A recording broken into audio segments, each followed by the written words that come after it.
And now, aviation weather around Alaska. Thank you for joining us for the aviation portion of your broadcast. I'm meteorologist Emily Niebuhr. Let's take a look at this satellite today. We have a frontal system that stretches all across the state from the Gulf of Alaska all the way up to Ukqiavik. We also have a separate system building in through Shemya and a tightening gradient between low pressure and high pressure across the state and the Bering Sea.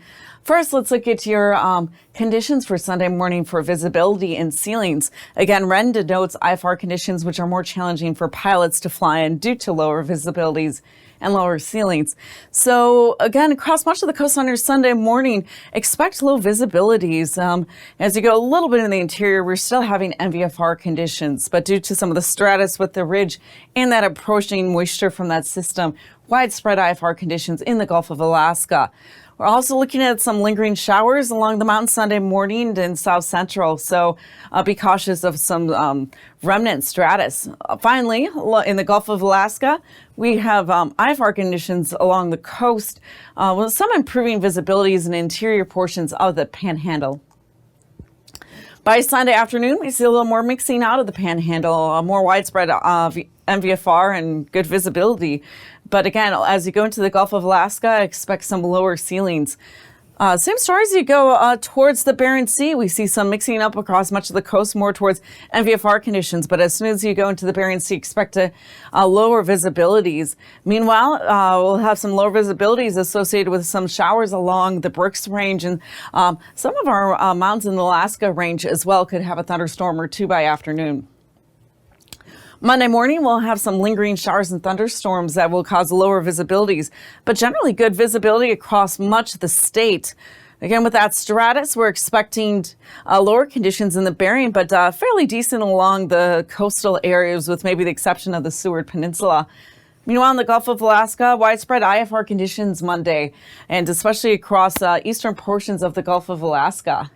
By Monday afternoon, there'll be some mixing out of that, especially in the Panhandle, but still NVFR conditions along the coast and perhaps a stray thunderstorm or two in the mountains. Let's take a look at your pass conditions.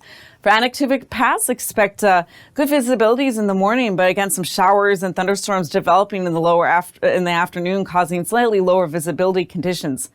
Same story for Adigan Pass. We're starting with VFR with lowering to NVFR conditions in the afternoon. For Lake Clark and Merrifield, we'll start with NVFR conditions with some lower stratus and clouds along the mountains, but improving to VFR by your afternoon hours. Same story at Rainy, starting with NVFR conditions with an improvement towards VFR by the afternoon hours. Windy will have the same story, NVFR conditions improving towards VFR by the afternoon hours. Isabel Pass is expected to remain in NVFR conditions. Same story out in Mentasta Pass. Those stratus low clouds are going to remain throughout the day. Tahiti's Pass will start with NVFR, but improvement towards VFR in the afternoon hours. Portage, there'll be some lingering coastal stratus in the morning, but some improvement by the afternoon to VFR conditions.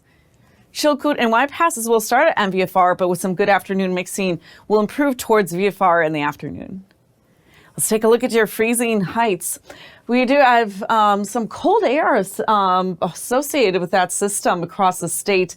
So we're seeing freezing levels about 8,000 to 10,000 feet in the western portion of our state.